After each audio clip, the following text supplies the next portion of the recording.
item da nossa fala sobre a preparação do aluno, ele trata de transtorno de processamento sensorial, que é um quadro mais comum em autismo.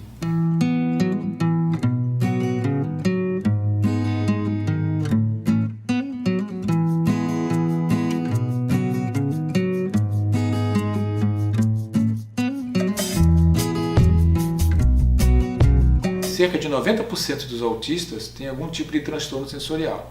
Então é bem provável que você que tem um aluno autista em sala de aula, eu que tenho um aluno autista em sala de aula, temos grandes possibilidades de ter esse aluno com algum tipo de transtorno sensorial.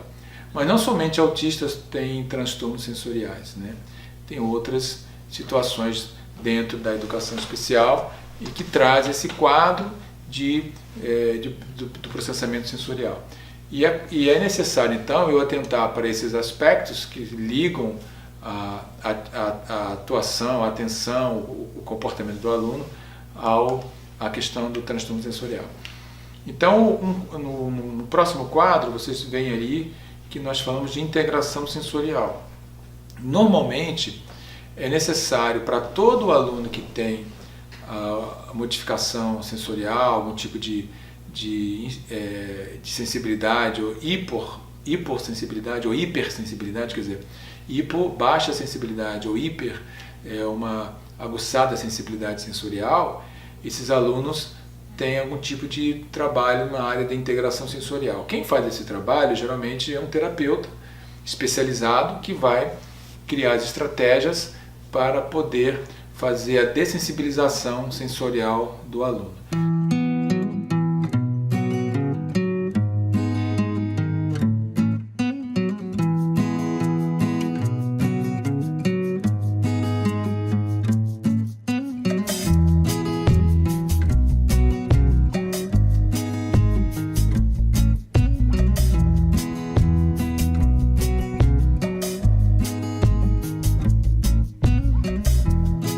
Mas em sala de aula, na escola, eu posso fazer tomar algumas atitudes, algumas ações que vão ajudar o meu aluno a se organizar nesse campo sensorial. Primeiramente, nós vamos ver ali na tela algumas coisas que eu posso evitar.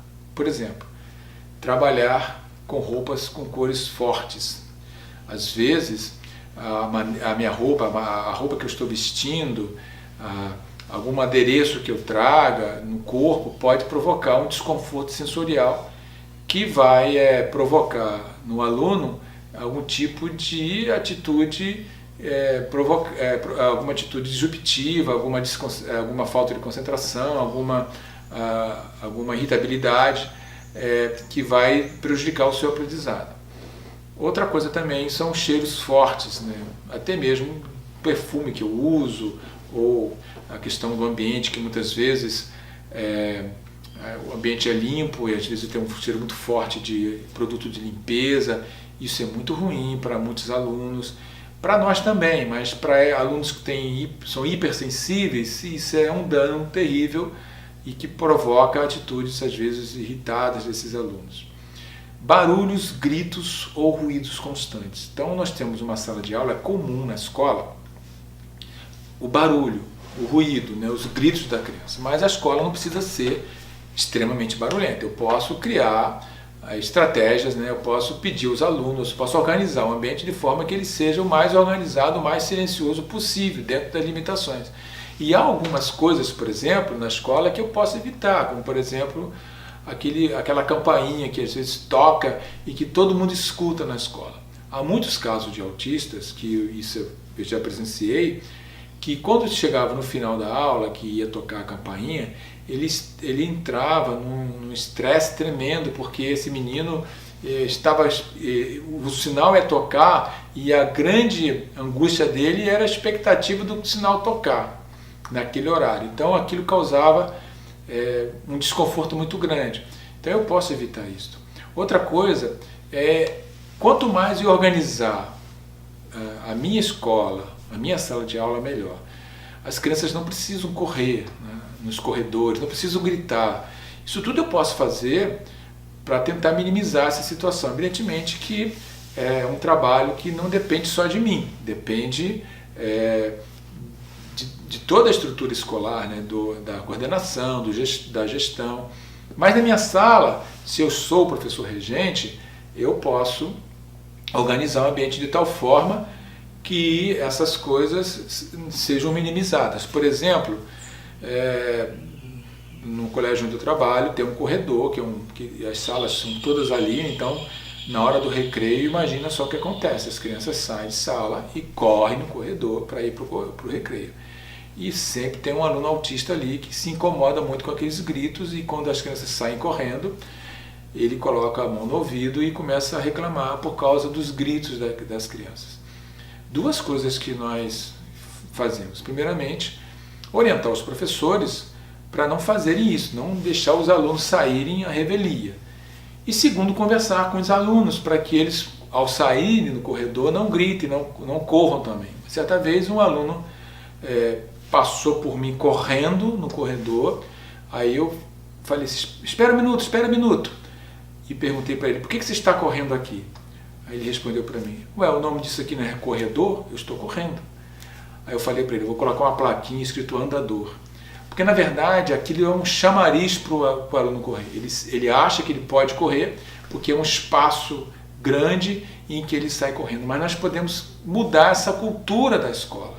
Essa cultura de que podemos gritar o tempo todo, podemos fazer movimentos bruscos, podemos criar um ambiente mais de gritaria. Não, nós podemos criar um ambiente mais organizado possível. É lícito que a escola faça isso? Sim. Artigo 59 da LDB, nós vimos lá que os sistemas de ensino devem organizar todo o processo, todo o instrumental necessário para a inclusão dos alunos com deficiência, TGD, altas habilidades e superdotação.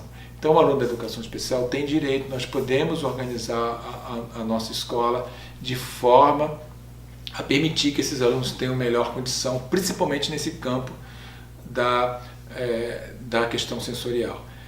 Eu conheço casos de alunos que abandonaram a escola por conta do barulho, porque não suportaram o barulho da escola, alunos com autismo. O ambiente que não está organizado, ele reflete no aluno essa questão da desorganização sensorial. É preciso que eu tenha essa preocupação também. A fala do professor precisa ser, aí é importante, aí é o meu papel como docente, clara, com segurança, quer dizer, eu não preciso gritar para mostrar a segurança que eu tenho no falar, mas eu posso falar com firmeza, com convicção do que eu estou defendendo ali, falando ali para o aluno. Objetiva, quer dizer, a fala do professor tem que ser objetiva, eu não posso ficar pensando que eu vou falar de qualquer maneira, de uma forma que não seja muito clara para o aluno. Se minha fala tem que ser clara, ela também tem que ser objetiva. E sempre que possível, toda vez que eu me dirigir ao aluno nessas situações, né, nós estamos falando da preparação do aluno, né, em que eu vou corrigir, que eu vou chamar a atenção dele, em que eu vou, de repente, tomar uma atitude para que ele possa entender que aquele comportamento não é adequado, como em caso de comportamentos disruptivos, eu sempre tenho que falar nos seus olhos, sempre tenho que buscar olhar para ele, porque isso transmite uma confiança no aluno, transmite uma identificação maior com o professor. Outro aspecto importante que é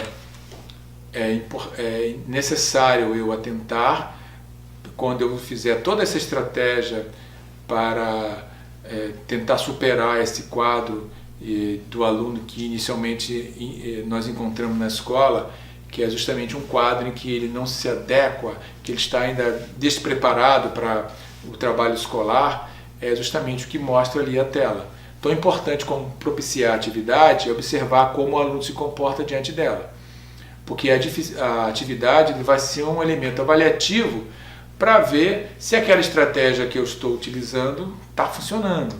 Se as estratégias que eu utilizei para eliminar ou minimizar o comportamento disruptivo funcionou. Se a estratégia que eu utilizei para cativar a atenção do aluno funcionou. Então eu tenho que observar sempre o meu aluno para que ele possa me dar o feedback daquilo que eu estou trabalhando. E uma maneira de observar é vendo como ele está se comportando diante daquilo que eu estou passando para ele dentro da sua aprendizagem.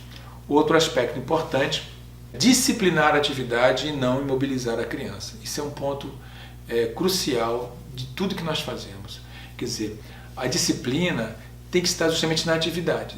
É a atividade que vai condicionar o aluno a fazê-la. Quer dizer, é a atividade que vai permitir o comportamento, é a atividade que vai permitir a autorregulação, é a atividade que vai permitir a aprendizagem. Atividades sem interesses, atividades sem elementos afetivos, atividades que não são condizentes com a necessidade do aluno, elas pouco vão contribuir para o seu desenvolvimento. Então, é mais importante eu propiciar uma atividade interessante do que tentar imobilizar o aluno de outra forma, como, por exemplo, colocando de castigo, prendendo em algum determinado lugar, como nós vimos aquele caso que eu falei para vocês do menino da bola, que ele ficava preso na sala, não podia sair para brincar no recreio, porque as professoras não pensavam em atividades para fazer, para que ele pudesse desenvolver habilidades, outras habilidades, né? Até o momento que ele ficou diante de uma bola e viu ali uma possibilidade de criar atividades que fossem interessantes para ele. Então, é a atividade que vai propiciar ao aluno o comportamento necessário para a aprendizagem escolar.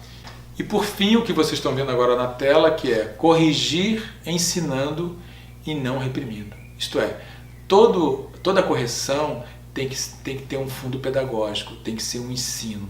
Eu não posso pensar em corrigir apenas para punir. A educação que punia é a educação antiga do século XIX, século XX. A educação do século XXI, ela pode corrigir.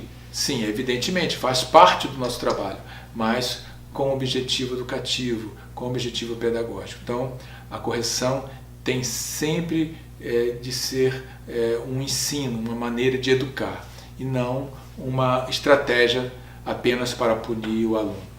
Agora nós vamos para o próximo módulo, em que nós vamos falar mais um pouco sobre atividades, né?